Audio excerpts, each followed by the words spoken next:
હવે સંક્રાંતિ તત્વોના કેટલાક અગત્યના સંયોજનો જેમાં ઓક્સાઇડ અને ઓક્સો એનાયન. હવે સૌ પ્રથમ ઓક્સાઇડ સંયોજનોની વાત કરીએ તો પહેલો MCQ કે સ્કેન્ડિયમ એમો પ્રકારના ઓક્સાઇડ બનાવી શકતી નથી. સ્કેન્ડિયમ સિવાયની બાકીની ધાતુઓ ઓક્સિજન સાથે સંયોજાય અને એમો પ્રકારના ઓક્સાઇડ સંયોજનો બનાવે છે અને એ બધા કેવા હોય છે? આયનીય હોય છે. એટલે એમાં આયનિક લક્ષણ જોવા મળે છે. એટલે એક MCQ તમારો આ થઈ ગયો છે કે સ્કેન્ડિયમ સિવાયના અથવા સ્કેન્ડિયમ સિવાયની બાકીની સંક્રાંતિ જે ધાતુઓ છે એ બાકીની સંક્રાંતિ ધાતુઓ જ એમો પ્રકારના ઓક્સાઇડ સંયોજનો જે છે એ એમો પ્રકારના ઓક્સાઇડ સંયોજનો બનાવે, જે સ્વભાવે કેવા હોય છે તો કે આયનીય પ્રકારના હોય છે. એટલે એક વાક્ય આ થયું, બીજું આમાં કંઈ જરૂરી નથી. હવે ત્યાર પછી આ ટોપિકમાં જેમ ધાતુઓનો ઓક્સિડેશનાંક વધે, સ્કેન્ડિયમ, ટિટેનિયમ, વેનેડિયમ અને મેંગેનીઝ તરફ ગયા તો એમએનમાં ઓક્સિડેશનાંક સૌથી વધુ. ધાતુઓનો ઓક્સિડેશનાંક વધે તેમ ઓક્સાઇડ સંયોજનોનું આયનીય લક્ષણ છે એમાં ઘટાડો થતો જાય. એટલે ઓક્સિડેશનાંક વધે તો આયનીય લક્ષણ ઘટે. જેમ કે ઉદાહરણ તરીકે એમએન છે એનું ઓક્સિજન સાથેનું સંયોજન Mn2O7. Mn2O7 એમાં એમએનની ઓક્સિડેશન અવસ્થા +7, ઊંચી ઓક્સિડેશન અવસ્થા હોવાથી એ સ્વભાવે કેવો છે? એસિડિક છે. સ્વભાવે એસિડિક. વધુમાં આયનીય લક્ષણ કેવું થાય? ઘટે છે. આયનીય લક્ષણ ઘટે એટલે સ્વભાવે કેવો કહેવાય? સહસંયોજક છે. એનો રંગ કેવો છે તો કે લીલો, અને લીલો તૈલી પદાર્થ તરીકે તેને ઓળખી શકાય. એટલે લીલો તૈલી પદાર્થ છે. એટલે Mn2O7 ની વાત થઈ ગઈ કે Mn2O7 જે એસિડિક, સહસંયોજક અને સ્વભાવે લીલો તૈલી પદાર્થ બને. હવે Mn2O7 માંથી HMnO4 બને. CrO3 છે એમાંથી H2CrO4, H2Cr2O7 બને. હવે ત્યાર પછી વેનેડિયમના જે ઓક્સાઇડની વાત કરીએ તો V2O5 ઉભય ગુણધર્મી હોવા છતાં પણ એસિડિક છે. તો વેનેડિયમની મહત્તમ ઓક્સિડેશન અવસ્થા 5. જેમ Mnની 7 છે એમ વેનેડિયમની મહત્તમ ઓક્સિડેશન અવસ્થા +5 અને મહત્તમ ઓક્સિડેશન અવસ્થા હોય એટલે એ સ્વભાવે કેવો છે? ઉભય ગુણધર્મી હોવા છતાં એ એસિડિક છે. તો અહીંયા આગળ એ ઉભય ગુણધર્મી હોવા છતાં એસિડિક વર્તણૂક ધરાવે છે. જ્યારે V2O3 છે તો V2O3 અને V2O4, તો V2O3 એ વધુ બેઝિક, એનાથી ઓછું V2O4 બેઝિક, અને V2O5 શું થાય? ઉભય ગુણધર્મી. એટલે અહીંયા આગળ V2O3 છે એ વધુ બેઝિક અને V2O4 છે એ ઓછો બેઝિક થઈ શકે છે. એટલે કે અહીંયા આગળ આ V2O3 સૌથી વધુ બેઝિક, પછી આ ઓછો બેઝિક અને આ એસિડિક થઈ ગયો. એટલે 3 શબ્દો એ પતી ગયા. ત્યાર પછી અહીંયા આગળ ક્રોમિયમના ઓક્સાઇડની વાત કરીએ તો આ જે ક્રોમિયમ CrO, જેમાં ક્રોમિયમ એની ઓક્સિડેશન અવસ્થા +2 છે, તો CrO કેવો છે? બેઝ છે. પણ એનો જ ઓક્સાઇડ Cr2O3 છે એ પાછો કેવો છે? ઉભય ગુણધર્મી, એટલે ઉભયધર્મી તરીકે વર્તે છે. તો આટલા શબ્દો આ ટોપિકમાં થયા. એટલે આ પોઈન્ટ પતી ગયો. હવે ત્યાર પછી આપણી શરૂઆત થાય છે પોટેશિયમ ડાયક્રોમેટ K2Cr2O7. તો કેન્સલ છે ટોપિક, પણ એમસીક્યુ માટે ગુજસેટ અને ગુજસેટ JEE અને નીટ માટે જ. હવે પોટેશિયમ ડાયક્રોમેટનો ઉપયોગ શામાં થાય? તો K2Cr2O7 નો પહેલો ઉપયોગ થાય ચામડા ઉદ્યોગમાં, એટલે ચર્મ ઉદ્યોગમાં પહેલો ઉપયોગ. ત્યાર પછી તેનો બીજો ઉપયોગ છે એજો સંયોજનોની બનાવટમાં ઓક્સિડેશન કરતા તરીકે. તો આપણે ઓર્ગેનિકમાં આવશે એજો સંયોજનોની બનાવટ કે જેમાં N ડબલ બંધ N, તો આ N2 આગળ પાછળ ડેશ અને એઝો એટલે ઘેરો લાલ રંગ. આ એજો સંયોજનોની બનાવટમાં ઓક્સિડેશન કરતા તરીકે તેનો ઉપયોગ થઈ શકે છે. આવા એના અન્ય ઉપયોગો પણ આવતા હોય છે. હવે એની બનાવટ આવે છે કે સામાન્ય રીતે ડાયક્રોમેટમાંથી ક્રોમેટ સંયોજનો બને. તો પહેલી બનાવટ, તો એની બનાવટની આપણે વાત કરીએ તો FeCr2O4. આ FeCr2O4 એનું નામ શું છે? ક્રોમાઇટ. તો FeCr2O4 જેને ક્રોમાઇટ ખનિજ કહેવાય, એની સોડિયમ કાર્બોનેટ અને હવાની હાજરીમાં પ્રક્રિયા કરી તો આ સોડિયમ જોડાયું ક્રોમિયમના ઓક્સાઇડ સાથે, સોડિયમ ક્રોમેટ બને, FeO સાથે Fe2O3 વત્તા CO2. હવે ક્રોમાઇટની સોડિયમ કાર્બોનેટ સાથે હવાની હાજરીમાં સંગલન પ્રક્રિયા કરતા સોડિયમ ક્રોમેટ બન્યું. એ જે સોડિયમ ક્રોમેટ એનું દ્રાવણ કેવું છે? પીળા રંગનું. એ પીળા રંગનું દ્રાવણ એને ગાળી લો, આ અન્ય ઘટકો દૂર કરો. એને ગાળી લીધા પછી એમાં તમે H2SO4 એસિડ ઉમેરો તો સોડિયમ ક્રોમેટ છે એને એસિડિક બનાવ્યું. તો સોડિયમ ક્રોમેટને એસિડિક બનાવતા પીળામાંથી તમને નારંગી રંગનું સોડિયમ ડાયક્રોમેટ પ્રાપ્ત થાય છે. એટલે સોડિયમ ક્રોમેટને એસિડિક બનાવતા પીળામાંથી નારંગી સોડિયમ ડાયક્રોમેટ સ્વરૂપે સ્ફટિકીકરણ પામે. હવે આ જે સોડિયમ ડાયક્રોમેટ મળ્યું છે એ સોડિયમ ડાયક્રોમેટ એમાંથી મારે જોઈએ તો K2Cr2O7 પોટેશિયમ ડાયક્રોમેટ. તો સોડિયમ ડાયક્રોમેટ પોટેશિયમ ડાયક્રોમેટ કરતા વધુ દ્રાવ્ય.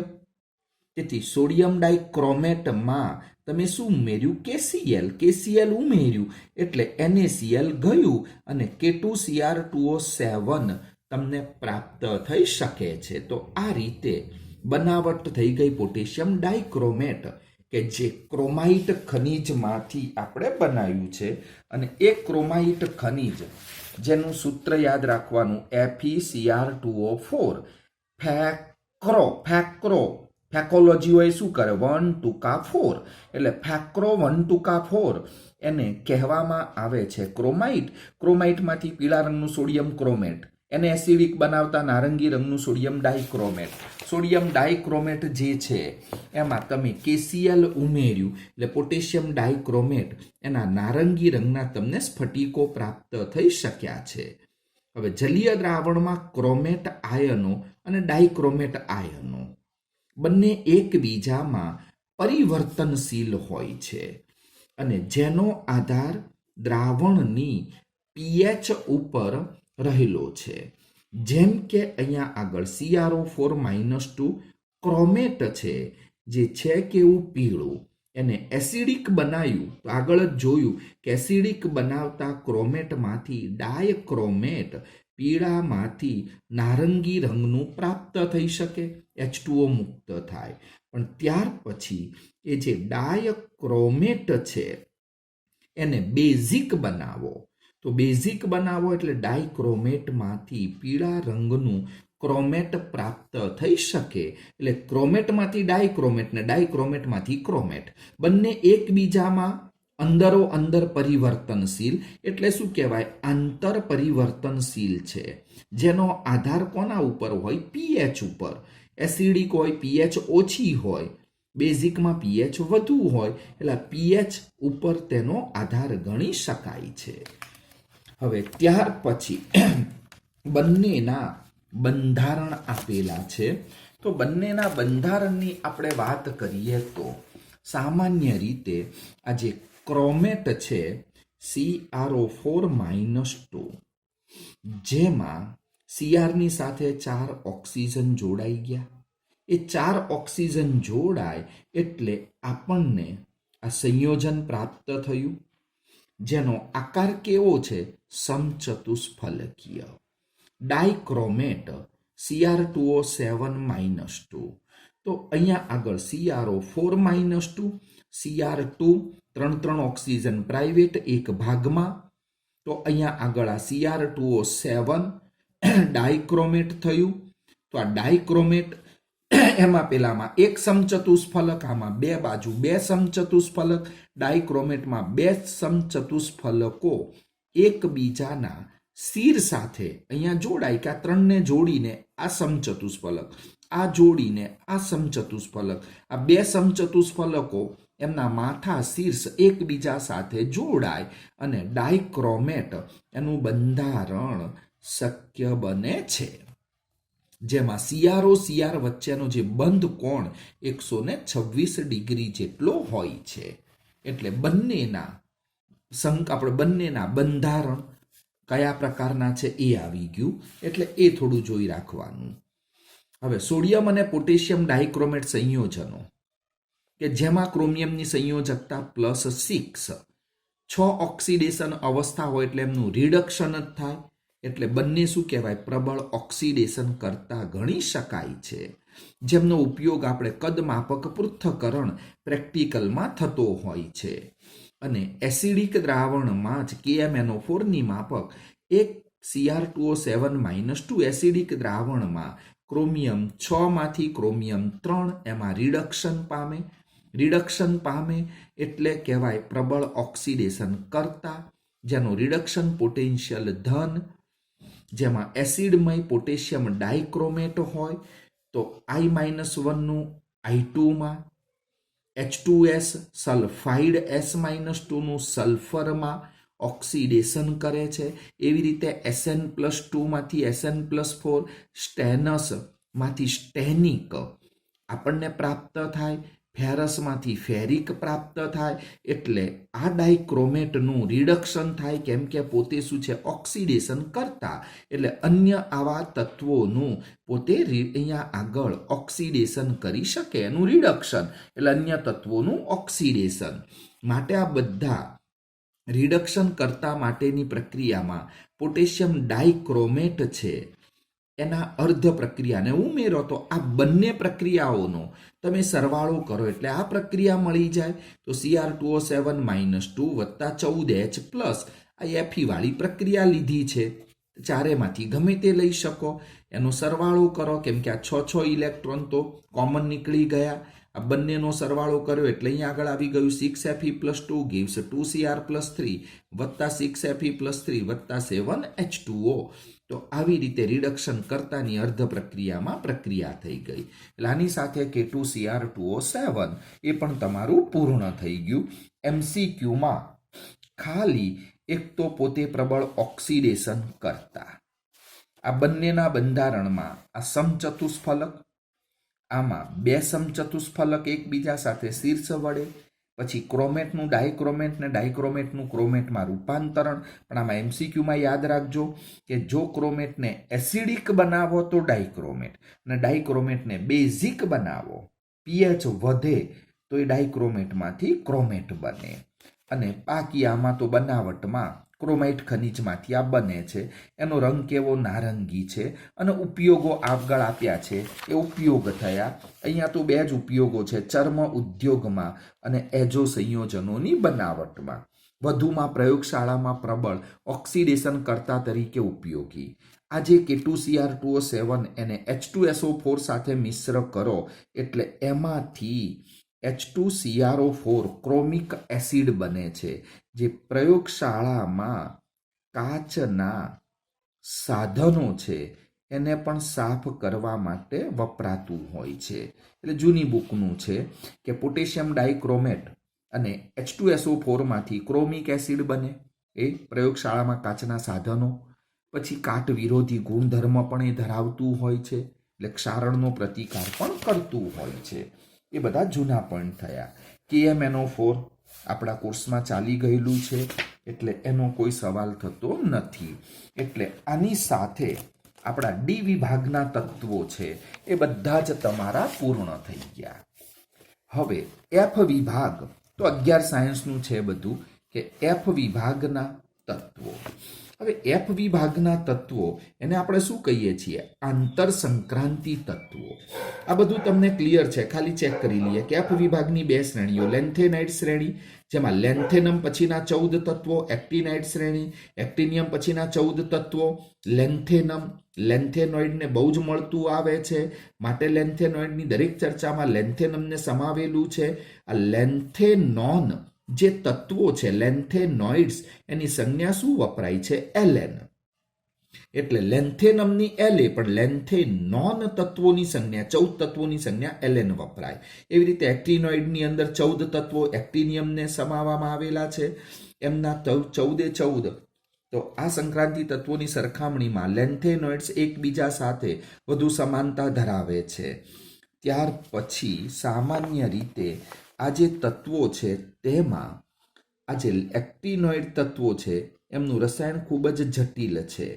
આ જે લેન્થેનોઇડ શ્રેણી છે અને એક્ટિનોઇડ શ્રેણીમાં મોટા ભાગના તત્વો કેવા છે? રેડિયો સક્રિય. લેન્થેનોઇડ શ્રેણીમાં ખાલી PM, અહીંયા PM પ્રોમિથિયમ એકલું જ રેડિયો સક્રિય. એક્ટિનોઇડ શ્રેણીમાં મોટા ભાગના બધા તત્વો રેડિયો સક્રિય છે. હવે લેન્થેનોઇડ્સ જેની સંજ્ઞા આવે છે Ln. ત્યાર પછી એમની ઇલેક્ટ્રોન રચનાની વાત કરીએ તો દરેક તત્વની ઇલેક્ટ્રોન રચના એમાં 6s2 કોમન છે, અને 6s પછી 4f કક્ષકમાં જ ઇલેક્ટ્રોન ભરાતા હોય છે.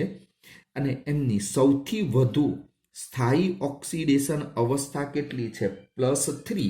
તો લેન્થેનોઇડ શ્રેણીના બધા જ તત્વોની સૌથી વધુ સ્થાયી ઓક્સિડેશન અવસ્થા +3, અને ક્રમશઃ પછી 6s પછી 4f માં ઇલેક્ટ્રોન 14 સુધી ભરાતા હોય છે. હવે કદની વાત કરીએ તો આવર્તના તત્વો છે.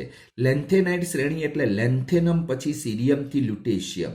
આવર્તના તત્વો હોય, કદમાં શું થાય? ઘટાડો જ. તો સામાન્ય રીતે લેન્થેનમથી લ્યુટેશિયમ સુધી પરમાણવીય હોય કે આયનીય ત્રિજ્યામાં ઘટાડો થાય, અને એ ઘટાડાને લેન્થેનોઇડ સંકોચન તરીકે તમે ઓળખી શકો છો. એટલે સામાન્ય રીતે લેન્થેનમથી લ્યુટેશિયમ સુધી તેમના ક્રમાંક વધે તેમ તેમની આયનીય ત્રિજ્યામાં શું થાય છે? ઘટાડો.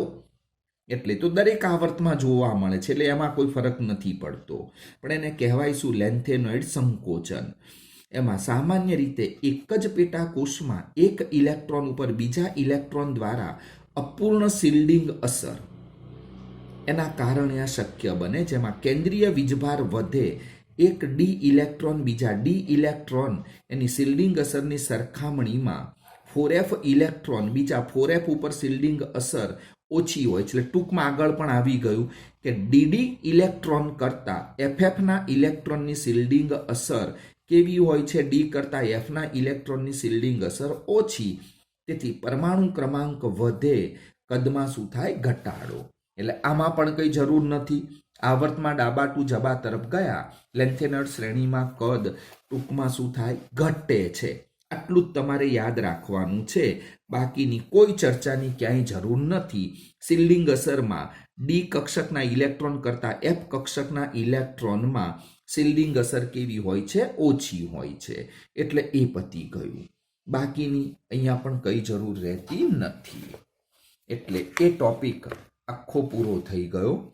હવે ઓક્સિડેશન અવસ્થાઓની વાત કરીએ તો લેન્થેનોઇડમાં La, લેન્થેનમ La+2 હોય, એટલે લેન્થેનોન તત્વોની સામાન્ય ઓક્સિડેશન અવસ્થા +3 હોય છે.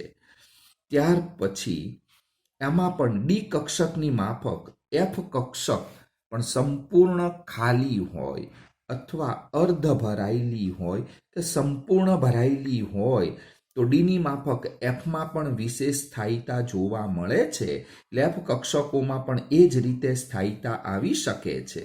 ત્યાર પછી એમાં સીરિયમ છે એ સૌથી વધુ સારો વૈશ્લેષિક પ્રક્રિયક છે. બાકીના તત્વોમાં +4 ઓક્સિડેશન અવસ્થા જોવા મળતી હોય છે. એમાં યુરોપિયમ એક પ્રબળ રિડક્શન કર્તા તરીકે પણ વર્તે છે અને ઇટર્બિયમ એમાં છેલ્લું તત્વ જેમાં એફમાં 14 ઇલેક્ટ્રોન હોય છે એ 14 ઇલેક્ટ્રોન ધરાવતો એ પણ એક સારો રિડક્શન કર્તા તરીકે ઓળખી શકાય. જેમાં સમેરિયમની વર્તણૂક યુરેપિયમ સાથે ઘણી મળતી આવે. એટલે અહીંયા પણ બીજું કંઈ જરૂર નથી. ડીની માફક એફ કક્ષકો એ પણ ખાલી હોય, અર્ધપૂર્ણ કે સંપૂર્ણ ભરાયેલી તેમની સ્થિરતા વધુ. બીજો એમસીક્યુ સીરિયમ, એમાં એની ઓક્સિડેશન અવસ્થા 4 હોય. +4 ઓક્સિડેશન અવસ્થામાં સૌથી વધુ સારો વિશ્લેષક પ્રક્રિયક. યુરોપિયમ એક સૌથી પ્રબળ રિડક્શન કરતા. એટલે ક્યાંક ક્યાંક આવા મેઇન શબ્દો આવે એ જોઈ રાખવાના, બાકી કંઈ જ જરૂર છે નહીં. એટલે એ પોઈન્ટ તમારો પૂર્ણ થઈ ગયો.